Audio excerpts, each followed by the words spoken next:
할렐루야. 오늘 저녁에도 오늘 이 귀한 예배를 통해서 하나님이 우리를 만나 주시고 여러분들을 만져 주시고 또 이 한 주간을 살아갈 수 있는 힘과 능력을 주실 줄로 믿습니다. 오늘 무엇을 바라보십니까? 라고 하는 제목으로 말씀을 증거하는데요. 먼저 결론 부분을 한번 볼까 합니다. 결론적인 부분으로 13절 14절에 있는 말씀 같이 한번 읽어보고 말씀을 나눌까요? 13절 14절 읽습니다. 시작.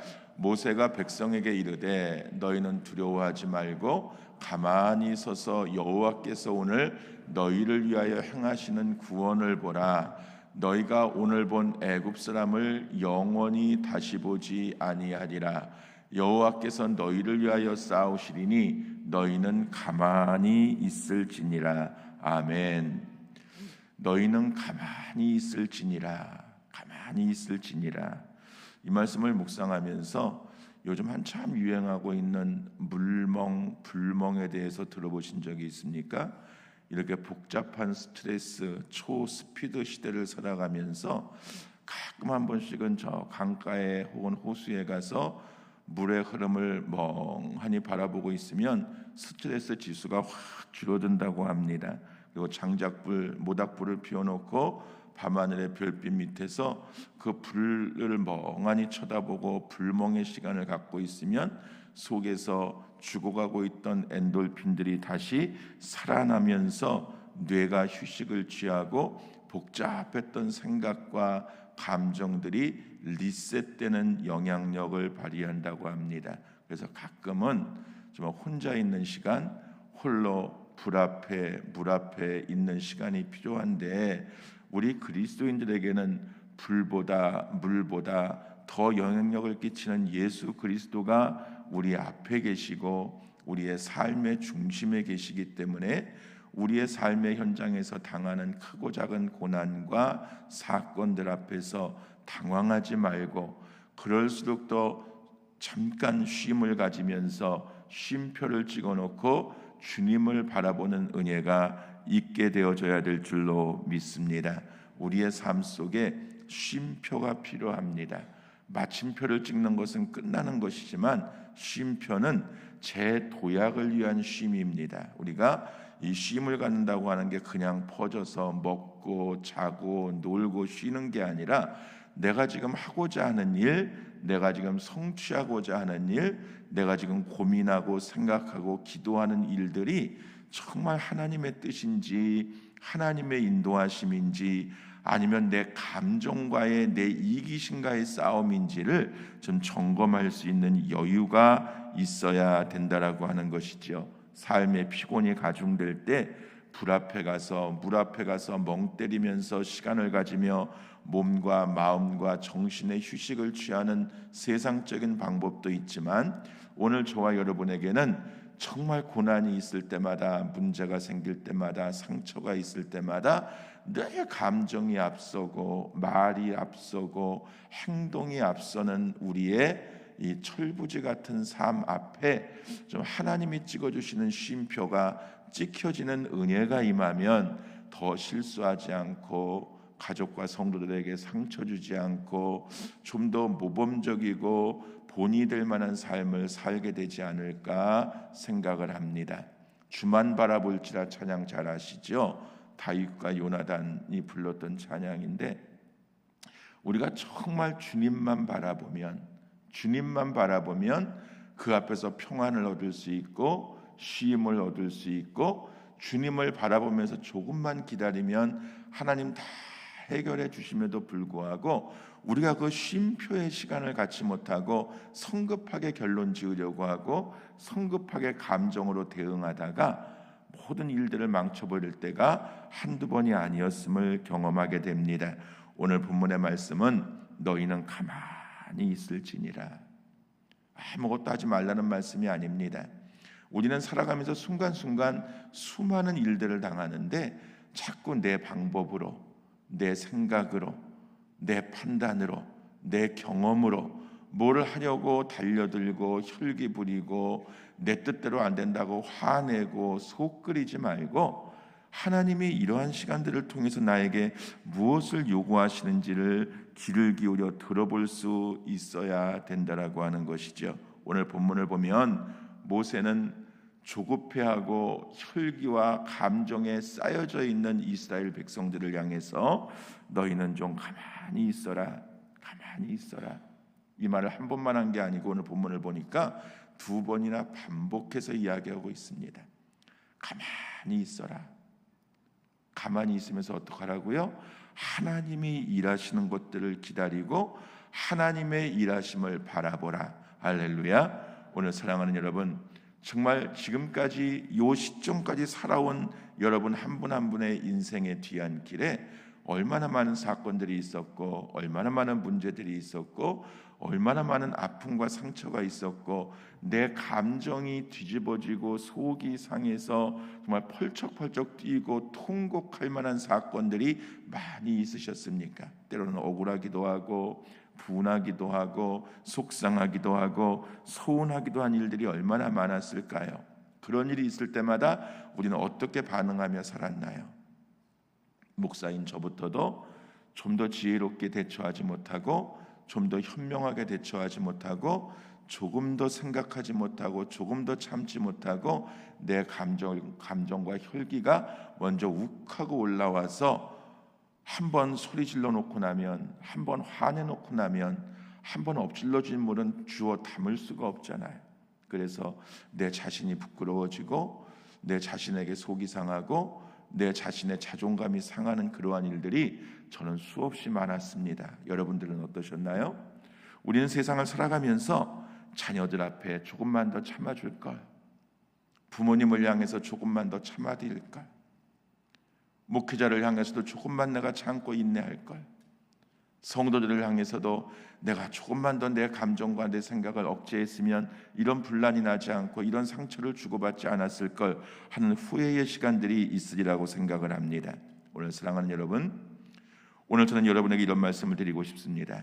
우리의 삶 속에는 너무나 크고 작은 파도들이 앞으로도 우리의 생명이 끝나는 날까지 계속 밀려올 것이고, 우리의 감정과 우리의 삶을 무너뜨리려고 악한 사단들이 가진 방법을 동원해서 우리의 감정의 밑바닥까지 흔들어 놓으려고 달려들 터인데, 그럴 때마다 감정의 포로가 되고 그럴 때마다 문제의 노예가 되어져 버린다면 우리는 더 이상 드러낼 본전도 없는 너무나 초라하고 연약한 인생으로 추락해 버릴지도 모릅니다.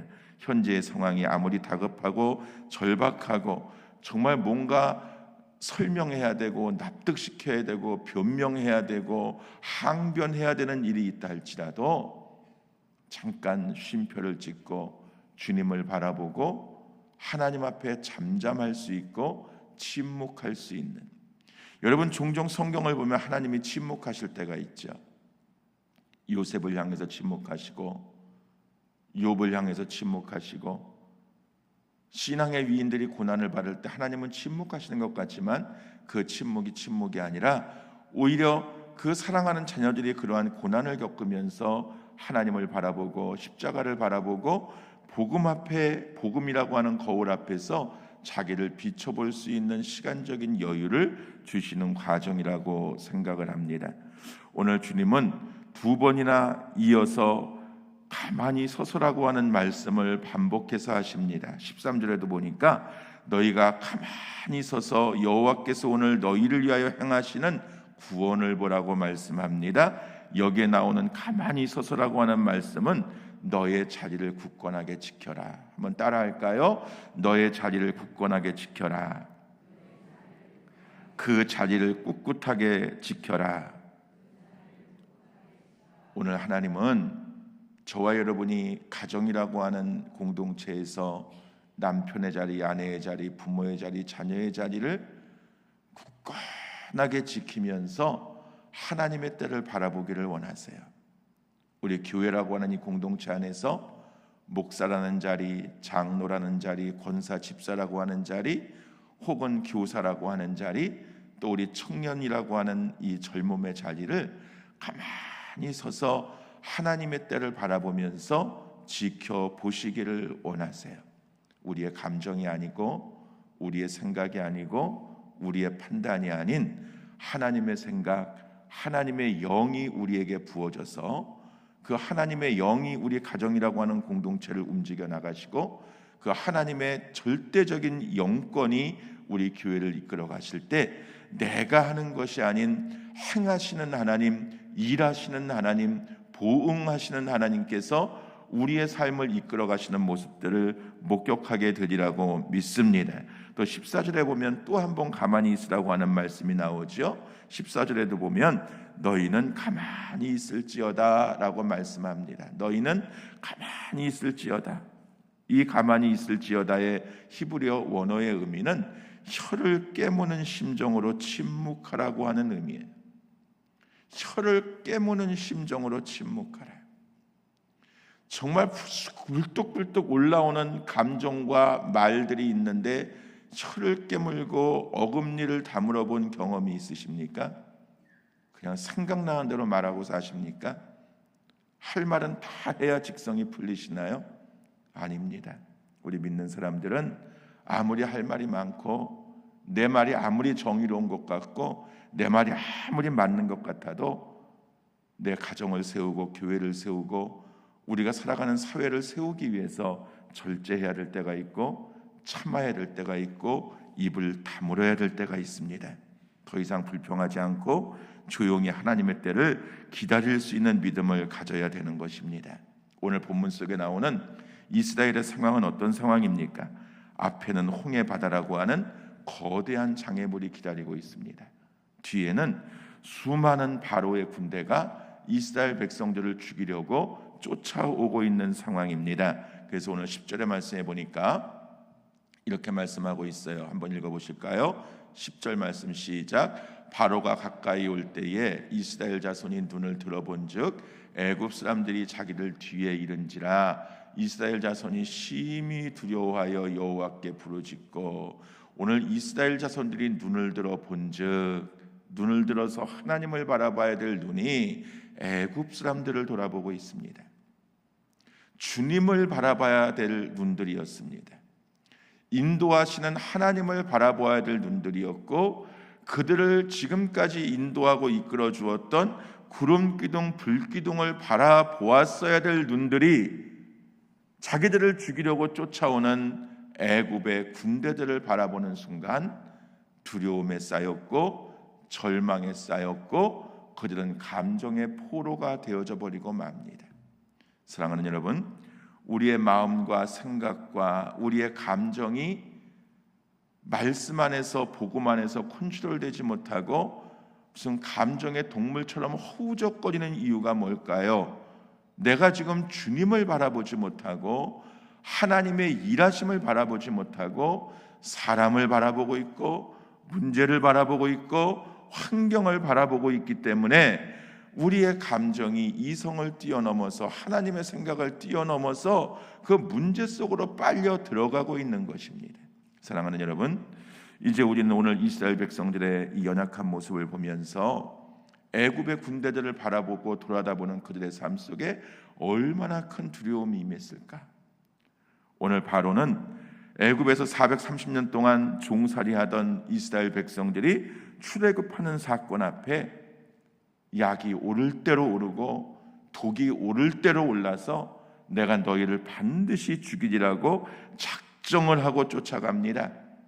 애굽의 모든 군대를 동원하고 모든 병기를 동원해서 그들을 쫓아갑니다. 출애굽기 14장 6절로 7절에 보니까 이렇게 말씀하고 있어요. 한번 읽어보실까요?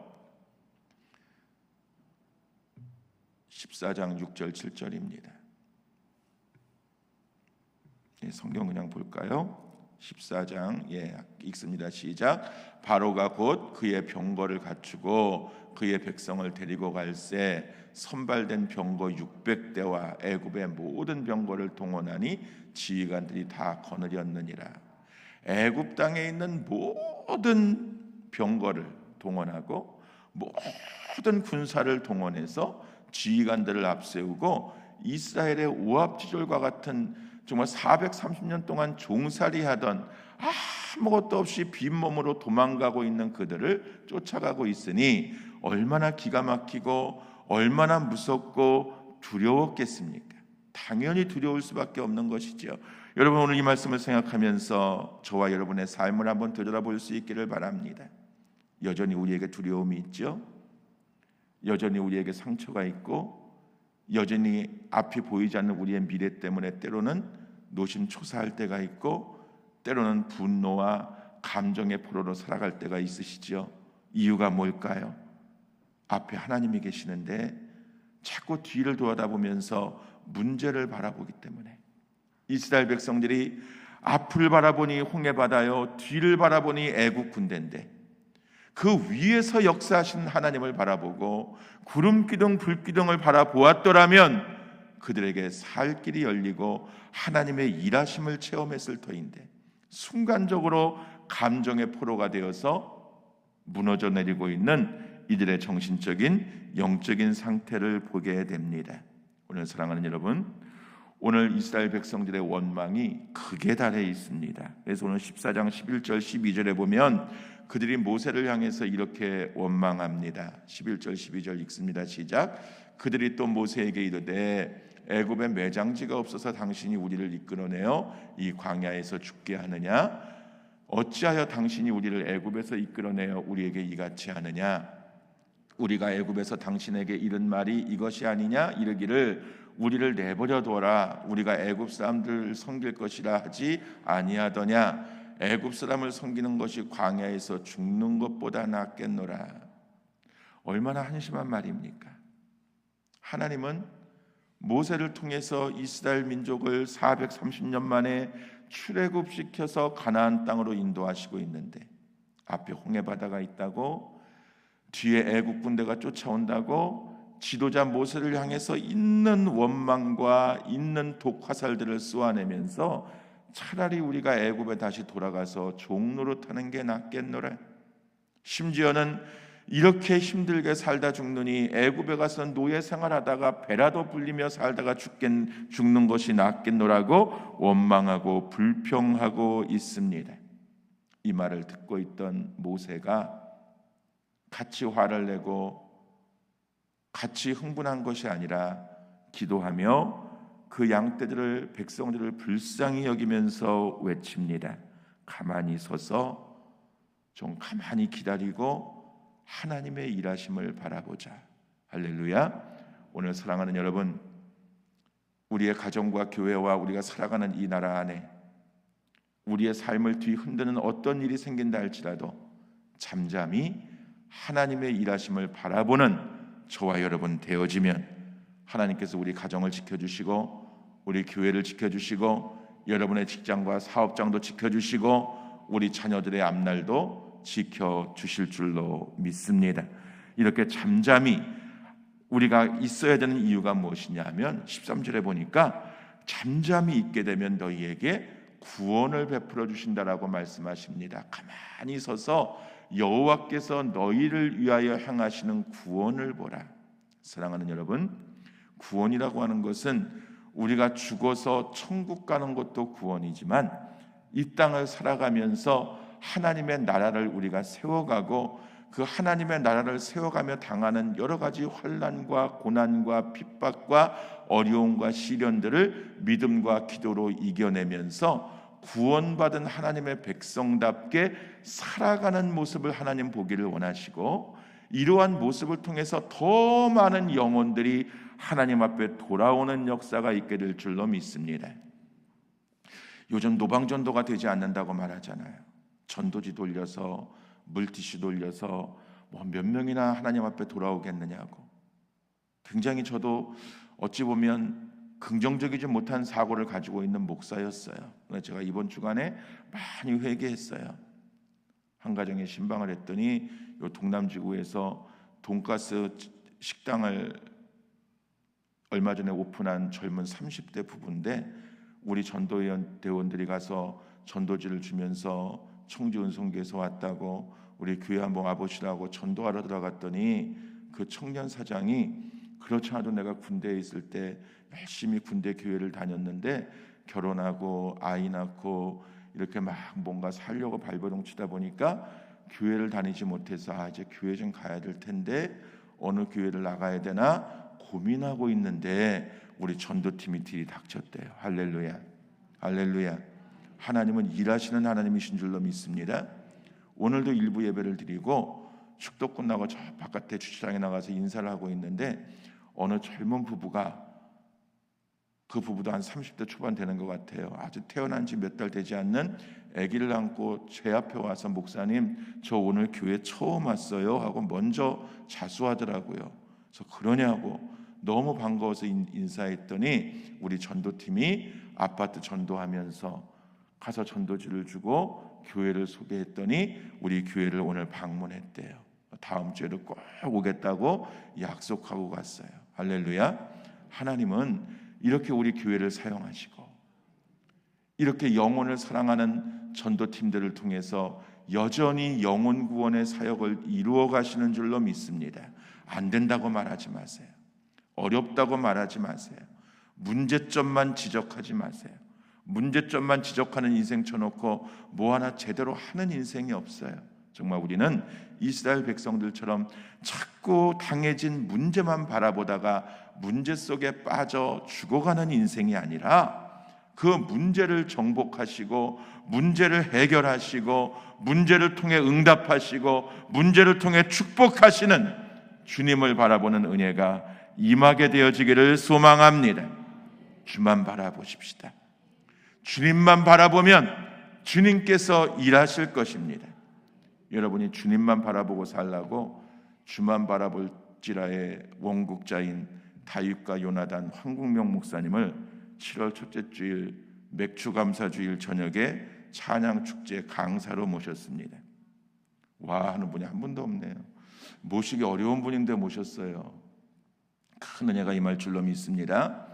정말 우리가 주님만 바라보는 역사, 주님만 붙드는 힘, 주님만 붙드는 능력이 오늘 우리 은성의 가족들에게 임해서 어떤 문제가, 어떤 환경이, 나에게 다가오는 시련과 시험이 문제가 문제되지 않고 문제를 해결하시는 주님만 잠잠히 바라보면 그분이 우리의 모든 문제 속에서 해결해 주시고 응답해 주시고 복 주시는 것을 믿고 더욱더 담대하게 하나님의 나라를 세워가는 주님의 축복된 일꾼으로 살아가기를 주의 이름으로 축원합니다. 기도하시겠습니다. 하나님, 은혜와 사랑에 감사 찬양 영광 올려드립니다.